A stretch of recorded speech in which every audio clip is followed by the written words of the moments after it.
علیکم دوستو، آج ہم جس ملک کو افغان کے نام سے پہچانتے ہیں، یہ کہانی خطہ ارض کو ایک ملک کی پہچان دینے والے بادشاہ کی ہے۔ اس سے پہلے یہ کوئی ملک نہیں بلکہ مختلف سلطنتوں کی زیر تسلط رہنے والا محض ایک صوبہ ہوا کرتا تھا۔ کبھی اس پر عرب حکومت کرتے اور کبھی تاتاری اور کبھی ایرانی۔ یہ ذکر ہے 1722 عیسوی افغان کے شہر ہرات کا، جہاں افغانیوں کے ایک قبیلے ابدالی میں احمد شاہ نامی ایک لڑکا پیدا ہوا اور اس نے کم عمری میں ہی اپنے قبیلے کے ساتھ مل کر ایک جنگ میں حصہ لیا، لیکن بدقسمتی سے اس جنگ کے دوران مخالفین کے ہتھے لگ گیا اور اسے ایک قلعے میں بند کر دیا گیا۔ کچھ عرصہ کے بعد ایشیا کی عظیم ترین اور فاتح ایران کے بادشاہ نادر شاہ نے اس قلعے کو فتح کیا۔ قیدیوں میں اس کی ملاقات 14 سالہ بچے احمد شاہ سے ہوئی۔ نادر شاہ کیونکہ ایک زیرک اور جہاں شخص تھا، وہ ایک ہی نظر میں احمد شاہ ابدالی میں ایک پیدائشی جنرل کو پہچان کیا اور اسے اپنے ملازمین میں شامل کر لیا۔ کہتے ہیں جب نادر شاہ اپنے دربار میں دراجمان تھا تو اس نے احمد شاہ ابدالی کو اپنے قریب بلایا، اتنا قریب کہ وہ اس کے کان میں سرگوشی کر سکے۔ نادر شاہ نے احمد شاہ ابدالی کے کان میں کہا، مجھے لگتا ہے کہ تم ایک دن بادشاہ بنو گے، اگر ایسا ہوا تو میری اولاد کے ساتھ اچھا برتاؤ کرنا۔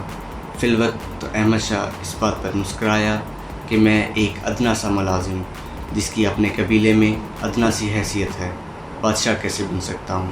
لیکن اس وقت وہ شاید یہ بھول گیا تھا کہ جو نصیب میں لکھا ہو وہ ہو کر رہتا ہے۔ نادر شاہ اپنے دور میں اس قدر چچڑا اور بد مزاج ہو چکا تھا کہ اپنے قابل ترین بیٹے اور ولی عہد کو بغاوت کے شعبے میں اندھا کروا دیا۔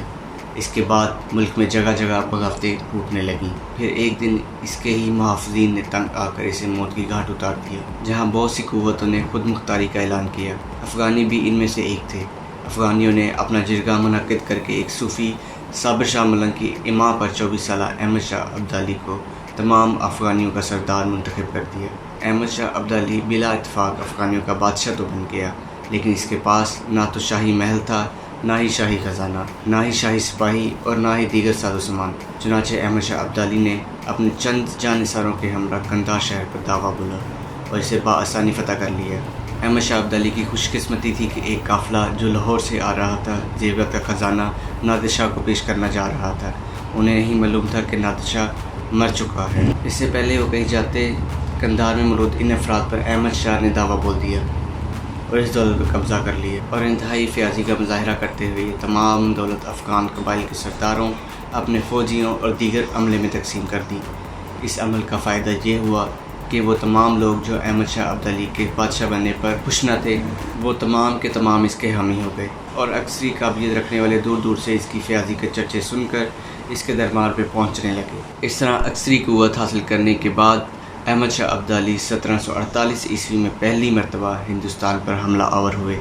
لاہور کے ایک بہادر صوبے دار میر منو نے کچھ عرصے تک اس آندھی کو ہندوستان پر جلگار ہونے سے بچائے رکھا، لیکن اس کی موت کے بعد احمد شاہ ابدالی نے ہندوستان پر کئی حملے کیے۔ پشاور اور لاہور سے لے کر ہند تک کا تمام علاقہ اپنے قبضے میں لے لیا۔ 1756 عیسوی دلی مغلیہ حکومت جو نادر شاہ کی آمد اور اس کی لوٹ مار کو بھول کر دوبارہ عیش و نشاط کی محفلوں میں مصروف تھی، اسے احمد شاہ ابدالی نے ایک بار پھر تخت و تاراج کیا۔ مغلیہ سلطنت سے لے کر ہندوستان کی دیگر تمام مسلمان حکومتیں کمزور خودغرض ہو چکی تھیں کہ ہندوستان کے جنوب سے ابھرتے ہوئے مراٹھے ہندوستان پر حملے کے خواب دیکھنے لگے، لہٰذا 1759 عیسوی میں یہ مراٹھے دلی پر قابض ہو گئے اور بادشاہ عالمگیر ثانی کو معزول کر دیا گیا۔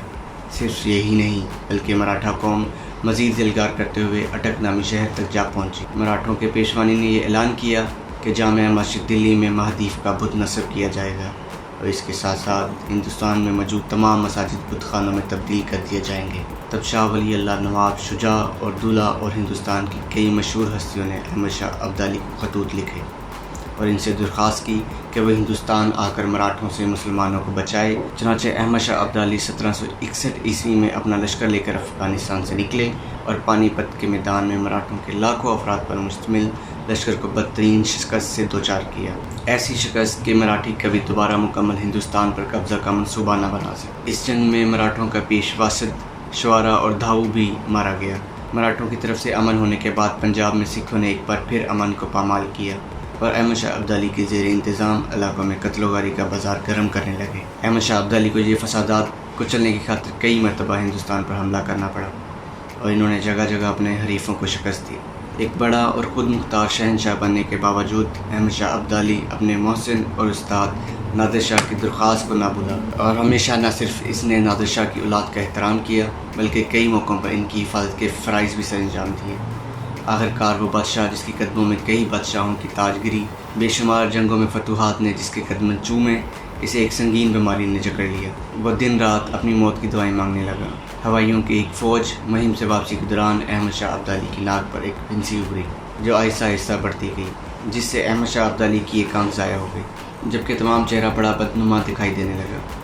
اس کی وجہ سے آخرکار قندھار شہر میں دنیا کے ایک بہادر جرنیل احمد شاہ ابدالی نے وفات پائی، اور یہ وہ وقت تھا جب انگریزوں کے راستے سے وہ آخری رکاوٹ دور ہو گئی جو ہندوستان کے راستے میں حائل تھی، کیونکہ ہندوستان میں کوئی بھی مسلمان سلطنت ایسی نہ تھی جو انگریزوں کا مقابلہ کر پاتی۔ افغانستان کے بادشاہ احمد شاہ ابدالی وہ آخری حکمران تھے جن کے خوف کے سبب مراٹھی، سکھ اور انگریز اپنی اپنی حدود میں کار فرما تھے، لیکن جیسے ہی یہ بہادر جرنیل دنیا سے رخصت ہوا، تمام قوتیں ہندوستان پر قبضے کے لیے چیل کووں کی طرح منڈرانے لگیں اور کامیابی انگریزوں کے ہاتھ لگی۔ اللہ تعالیٰ سے دعا ہے کہ وہ مسلمان قوم کو دوبارہ احمد شاہ ابدالی جیسے بہادر، جرأت مند اور رحم دل انسان سے سرفراز بنائے۔ Please like, share and subscribe unknown pages of history for more informative videos, and don't forget to click on bell icon.